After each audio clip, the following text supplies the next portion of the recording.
जी धनंजय जी, शुक्रिया। Thank thank you so much.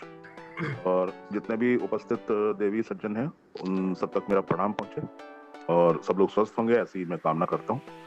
अपना और अपने परिवार का ध्यान जरूर जरूर रखिए। अब ये मुझे बताया गया कि ये कंपनी डिफरेंट क्यों है, इस बारे में कुछ कहा जाए तो मेरे काबिल दोस्त जो हैं वो ऑलरेडी इतना अच्छे से बता चुके हैं और ज़्यादातर लोगों को समझ में भी आया होगा कि क्यों इतना डिफरेंट है और क्यों इतना प्रोग्रेसिव कंपनी है। मेरे ख्याल से धनंजय जी की कल की ही अगर किसी ने मीटिंग सुनी हो तो उतना ही बहुत है ये बताने के लिए कि क्यों बाकी कंपनियों से ये कंपनी फर्क है। आपने नोटिस किया होगा कि जितना भी टेक्निकल नॉलेज धनंजय जी ने कल दी, उस आधार पे ही अगर केवल एक ही पॉइंट पे आप कंपैरिजन कर लीजिए तो दूर दूर तक, मीलों दूर दूर तक कोई आसपास फटकता नहीं है।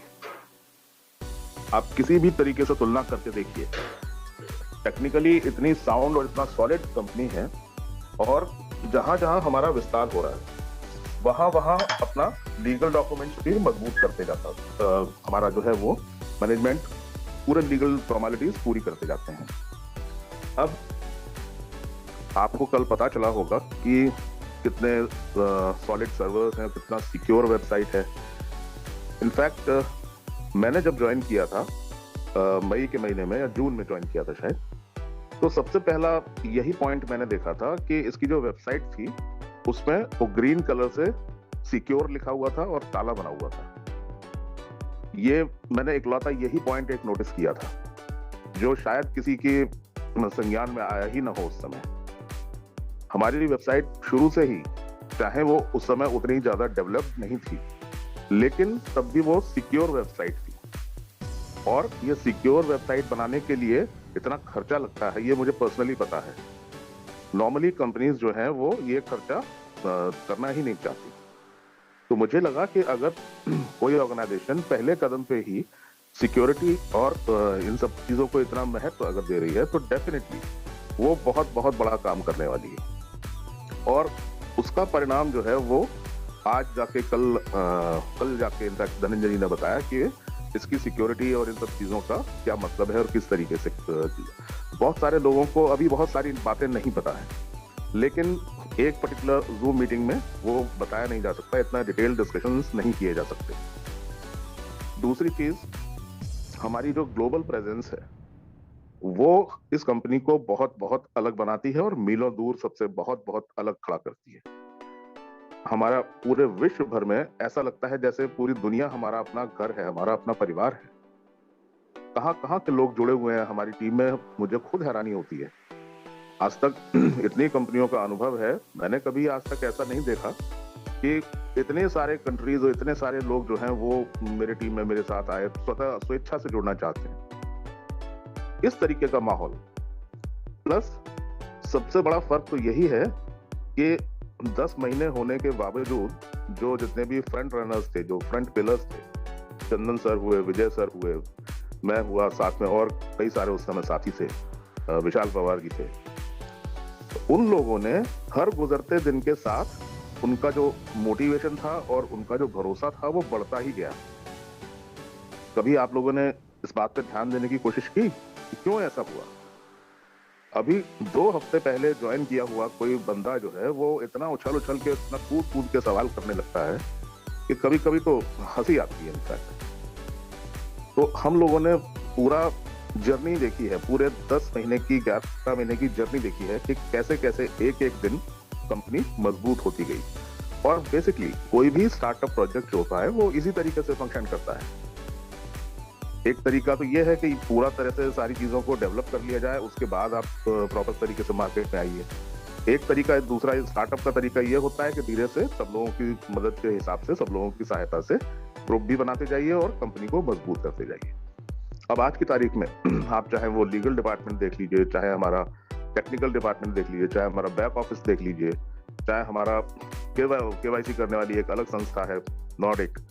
इनफैक्ट आपने अगर ध्यान दिया हो तो हमारी कंपनी जो है वो हमेशा थर्ड पार्टी कॉर्पोरेशन से जो है वो बहुत ज्यादा विश्वास करते हैं। थर्ड पार्टी कॉर्पोरेशन का मतलब हुआ कि आउटसोर्सिंग। आउटसोर्सिंग का एक छोटा सा एग्जांपल दूं मैं सरल भाषा में, जिससे आप बेहतर समझ पाएंगे। मान लीजिए हमारे आपके किसी के घरों में कहीं शादी आपने देखी होगी, तो उसमें एक पर्टिकुलर व्यक्ति को एक जिम्मेदारी दे दी जाती है कि भाई आपका ये काम है, आप ही इसको देखेंगे, इस काम में कोई कोताही हुई, कोई गड़बड़ी हुई तो जवाबदार आप होंगे। तो फॉर एग्जाम्पल कोई टेंट लगाने वाला है तो उसकी देख रेख आप करेंगे, मेहमानों की जो रिसेप्शन करना है, उनका आवभगत करना है, उनको आप देखेंगे, जो हलवाई वगैरह जो ये सब कर रहे हैं काम, उनका आप निगरानी करेंगे। ये होती है आउटसोर्सिंग। अब उससे क्या होता है, जो शादी करने वाले जो लड़का या लड़की हैं, जो उनके माँ बाप हैं, उनके सर से ये बहुत सारे झंझट जो हैं वो उतर जाते हैं। बात समझ रहे हैं आप? उनके सर से ये सारी छोटी मोटी जो परेशानी, छोटी मोटी समस्याएं जो ऐन मौके पे कुछ खड़ी हो जाती हैं, तो उनसे उनको चिंतित होने की जरूरत नहीं है। बिल्कुल ठीक उसी तरह हमारी कंपनी जो है, उन्होंने सबको जो है उस तरीके से काम अपने बांट रखे हैं कि भाई आउटसोर्स करके कि भाई आपको केवाईसी करना है वो नॉर्डिक करेगा, आपको बैक ऑफिस की टीम देखनी है तो ओके एम्पायर स्टेट आप संभालिए, और हेड ऑफ ऑपरेशन से हमारे मिस्टर जेवियर नेट्स, उनका डिपार्टमेंट अलग है, मिस्टर रिकार्डो हैं, वो उनका डिपार्टमेंट अलग है। इतना सुचारू रूप से, इतना वेल ऑयल्ड मशीनरी की तरह ये कंपनी फंक्शन कर रही है। जबकि जो कंपनी के जो फाउंडर हैं, जो मालिक हैं, मिस्टर एलेक्स, वो पिछले कई दिनों से काफी बीमार भी रहे हैं। उनकी अनुपस्थिति के बावजूद न कोई काम रुका है, न कोई व्यवधान आया, न किसी तरह की कोई समस्या उत्पन्न हुई। ये सब सिर्फ और सिर्फ इकलौती इसी नीति के कारण हुआ कि कंपनी ने अपने मेन चीजें आउटसोर्स कर रखी, थर्ड पार्टी को अलॉट कर रखी। तो कंपनी के स्वयं के ऊपर जो है वो बहुत सारे बोझ से, बहुत सारे झंझटों से मुक्ति मिल गई। अब कंपनी का जो अपना थिंक टैंक है, जो इनका जो लीगल सेक्शन है, उनका बेसिकली काम क्या है, मैनेजमेंट का जो टॉप मैनेजमेंट है, उसका बेसिकली काम क्या है? उसका बेसिकली काम ये है कि बाकी सारी चीजें सब इन लोगों ने संभाल ली हैं, तो हम कंपनी का विस्तार कैसे करें, हम इसको और बेहतर लीगली मजबूत कैसे करें, बाकी निकट भविष्य में और क्या क्या चीज हम इसमें जोड़ सकते हैं, क्या क्या इनकम्स हम इसमें बेहतर कर सकते हैं, क्या क्या चीजें अपने हमारे जितने भी परिवार के साथ लोग जुड़े हुए हैं उनकी बेहतरी के लिए हम लोग क्या कर सकते हैं, क्या हम रिवॉर्ड्स कितने बेहतर दे सकते हैं। अभी एग्जांपल आप देख लीजिए, अब तुलना की ही बात अगर आ रही है, अगर कंपेयर करने कोई कह रहे हैं धनंजय जी मुझे, तो मैं अगर कंपेयर करना शुरू करूंगा तो सुबह हो जाएगी और खत्म नहीं होगा कंपैरिजन। पिछले दिनों जो रिवॉर्ड्स बटे हैं वो टोटल अगर आपने ध्यान दिया हो, जो नंबर 1 जो रिवॉर्ड था वो एप्पल का आईफोन था, 1,18,000 रुपए का है। दूसरे नंबर का जो रिवॉर्ड था वो था 1,000 यूरोज का गिफ्ट वाउचर, उसकी वैल्यू भी करीब करीब 92,000 90,000 के आसपास। तीसरा जो रिवॉर्ड था वो था आपका ये टैब, जो आईपैड एप्पल का जो होता है आईपैड एयर, उसकी जो वैल्यू है वो 56,000 रुपए है मात्र। और ये सारी चीजें आप क्रॉस चेक कर सकते हैं, सिर्फ मेरे कहने से ही ना मान लीजिए, ये सब आप क्रॉस चेक कर लीजिए। फिर और रिवॉर्ड्स हैं 500 यूरो के गिफ्ट वाउचर्स, उसकी वैल्यू करीब 50,000 है। और ये सब किसके एवज में मिल रहे हैं, टोटल कितने बिजनेस के एवज में मिल रहे हैं, आपने कभी नोटिस किया इस बात को? टोटल टीम से या टोटल लेवल 1 के जो है उसमें जो जिनको मिलने हैं, तो उस बिजनेस को आप कैलकुलेट कर लीजिए और उसके अगेंस्ट कितने रिवॉर्ड बांटे हैं कंपनी ने, उसकी वैल्यू कैलकुलेट कर लीजिए, तो ज्ञान चक्षु खुल जाएंगे आप। तो इस तरह की नीयत है कंपनी की, देने की नीयत है, खुले हाथों से देना चाहते हैं, इतना बड़ा दिल है उनका। अब करिए कंपेयर, आप कोई इकलौती एक ऐसी कंपनी बताइए जिसका इतना बड़ा दिल, जो हमारे भले के लिए इतना सोचती हो। ये कंपनी की जो मूल भावना है वो है ही परोपकार की, पीपल एम्पावरिंग पीपल, लोगों की मदद कीजिए, एक दूसरे की मदद करते जाएंगे तो ये दुनिया अपने आप ही बहुत खूबसूरत हो जाएगी। तो उसी भावना को देखने के लिए मैं और एक एग्जांपल देता हूं। चलिए, टोटल 30 लाख केवाईसी रिक्वायर्ड थे जब हम लोगों ने शुरुआत की। अब 30 लाख इस समय मोरलेस जो है वो आखिरी चरण में है, वो पूरा करीब हो ही जाएगा, क्योंकि जो आखिरी के जो बचे हुए केवाईसी हैं वो एक इन्वेस्टर ने खरीद लिए हैं और वो प्रक्रिया अभी चल रही है, उसका पेमेंट्स वगैरह आने हैं, उसके अगेंस्ट केवाईसी के अगेंस्ट वो सारी चीजें होनी है। अब शुरुआत में 10 लाख केवाईसी का उस समय कंट्रीब्यूशन किया था, जब शुरू हो रही थी उस समय जून जुलाई अगस्त के टाइम पे। उस समय 10 लाख केवाईसी का कंट्रीब्यूशन सबसे पहले किया। फिर उसके बाद जो आपका जो केवाईसी जो 18 यूरो की जो आपकी वैल्यू थी, उसमें से 8 यूरो कंपनी ने फाइनेंस किए, 10 यूरो कर दिया कि भाई 8 यूरो जब आपकी इनकम आएगी तब कर लीजिएगा। फिर उसके बाद एडवर्टाइजिंग का वाला जो स्पॉन्सरशिप है वो उन्होंने लाया, वो 5 यूरो का ही था केवल। उसके बाद एक ऐसा कैंपेन ऑफ मदर कैंपेन एक आया, एक बहुत शानदार, जिसमें कि हम लोग किसी पर्टिकुलर दिन अगर 5000 केवाईसी करते थे तो उतने ही केवाईसी कंपनी भी कंट्रीब्यूट करती थी, यानी कि 1:1 के रेशियो में, कि एक कदम हम बढ़ाते तो एक कदम कंपनी ने भी बढ़ाया। और उसके बाद अब ये सारी चीजें होने के बाद भी कंपनी के जो कितने गिफ्ट्स उन्होंने बांटे, कितने ऑफिसेज की स्थापना की, लेटेस्ट अभी आइवरी कोस्ट और कोस्टा रिका में ऑफिस हमारा खुल रहा है। धीरे धीरे जहां जहां हमारा रिप्रेजेंटेशन बेहतर होता जाएगा, वो संख्या बढ़ती जाएगी, वहां वहां ऑफिसेज खुलते जाएंगे, और इसी तरीके से चरणबद्ध तरीके से इसका प्रचार और प्रसार होता रहेगा। तो टोटल आप देखिए 30 लाख में स्वयं अगर ठंडे दिमाग से बैठ के देखेंगे तो कंपनी का कितना कंट्रीब्यूशन है। क्या हमें उसके प्रति आभार नहीं व्यक्त करना चाहिए? क्या केवल सवेरे से शाम तक सवाल ही करते रहना चाहिए? मैं देखता हूं, चाहे वो टेलीग्राम ग्रुप हो, चाहे व्हाट्सएप ग्रुप, कोई भी सोशल मीडिया प्लेटफॉर्म है, सवेरे से लोग सवाल करना शुरू करते हैं, और ऐसे ऐसे सवाल जिसपे कि मतलब माथा पीटने का मन करे। अब उनको जरा सा मैं ये समझाऊं कि आप जो हैं वो इतने नाशुक्र कैसे हो सकते हैं, जिस कंपनी ने आपके लिए इतना इतना कुछ किया है, आप उसी कंपनी पे उंगली उठा रहे हो, जिस डाल पे बैठे हो उसी डाल को काटे दे रहे हो। क्या तरीका है भाई?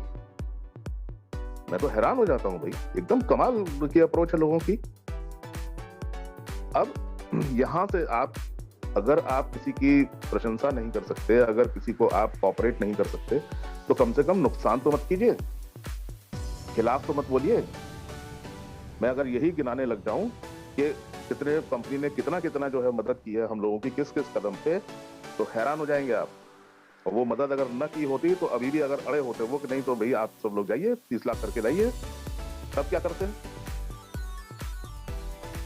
तो बजाय शुक्रगुजार होने के हम लोग उस पर ही सवालिया निशान उठाने लगते हैं। और दूसरी चीज मैं कहूं कि ऐसे लोग अगर अपने गरेबान में अगर झांक के देख लें तो मेरे ख्याल से बेहतर होगा। जरा सा शीशे के सामने जाके खड़े होकर अपनी शक्ल देख लें एक बार, कोई भी सवाल करने से पहले। ये बिल्कुल वही चीज है कि अपने अधिकारों की बात आप तब कर सकते हैं जब आपने अपने कर्तव्यों को पूरा किया हो, चाहे वो कोई कंपनी हो, चाहे वो आपका समाज हो, चाहे वो आपका देश हो, चाहे उस देश की सरकार हो। आप पहले अपना कर्तव्य पूरा कीजिए। Do your duty first, then ask for your rights. कर्तव्यों का बोध नहीं है हमको, जानकारी नहीं है कि हमारे कर्तव्य क्या हैं, और हल्ला मचाने को सब खड़े हो जाते हैं। बिल्कुल बिल्कुल भी ठीक बात नहीं है। और कितने मन से हम लोग जो है 10 महीने से आप लोगों की सेवा में लगे हुए हैं, जो कि हमें कहीं से चवन्नी का कोई एक सपोर्ट नहीं है। हम लोग खुद ही कंट्रीब्यूट करके किसी तरह इस मंच को इस लेवल तक लेके आ गए कि जहां पे 1000 की कैपेसिटी है। अपना पूरा पूरा समय डिवोट करके, अपनी एनर्जी डिवोट करके, अपने परिवार का काम छोड़ के हम लोग आपको ट्रेनिंग और एजुकेशन और अपडेट्स वगैरह देने का काम कर रहे हैं। तो उसके बाद भी कोई मतलब वहां इसी तरीके की उंगली उठाते रहेंगे आप? क्या जरूरत है बताइए? हम लोगों को क्या जरूरत है? 10 महीने से लगातार हर गुजरते दिन के साथ हम लोग ऐसा कर रहे हैं। तो ये कम से कम उतना तो एक भावना रखिए, ग्रेटिट्यूड की भावना उतना तो होनी चाहिए, कंपैशनेट तो होना चाहिए उतना। कोई आदमी अगर इतना मेहनत कर रहा है, चंदन सर की मेहनत देख लीजिए, विजय सर की मेहनत देख लीजिए। विजय सर की तो तबीयत इतनी खराब हो गई आप लोगों की सेवा करते करते कि बेचारे अस्पताल में जाना पड़ा। शेख साजिद भाई हैं, उनको हॉस्पिटलाइज होना पड़ा। अपने अभी अपने क्या नाम है, अहमदाबाद वाले जो अपने भाई हैं, उनकी भी तबीयत अभी पिछले दिनों खराब हुई। और बहुत सारे ऐसे योद्धा हैं जो अभी जानकारी में हम लोग को नहीं आया है कि कितनों ने अपनी इतनी तबीयत खराब होने के बावजूद इतना सब योगदान दिया। तो मेरा सिर्फ इतना ही कहना है कि शुक्रगुजार होना सीखिए। और कंपनी चरणबद्ध तरीके से, बहुत प्लान तरीके से अपने आप को धीरे धीरे स्थापित करती जा रही है।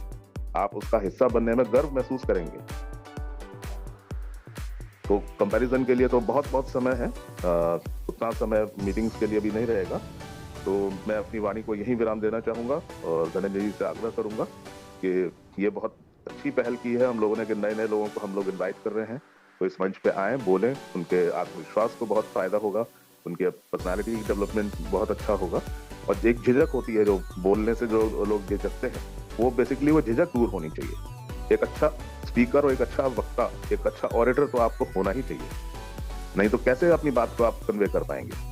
और ये कम्युनिकेशन ही अगर आपका बेहतर नहीं है तो कैसे उम्मीद करेंगे कि दूसरा आदमी आपकी बात से कन्विंस हो जाए। तो ये बहुत सारी चीजों का जो हम लोग सब मेहनत कर रहे हैं मिलके, मेरा करबद्ध निवेदन रहेगा कि आप अपना सब लोग अपना सहयोग बनाए रखिए, धैर्य बनाए रखिए, हम सब लोगों की मदद कीजिए, हम सब आपकी सेवा के लिए ही हैं। बस मैं इतना ही कह के बात अपनी समाप्त करना चाहूंगा। Thank you. Over to you Dhananjay sir.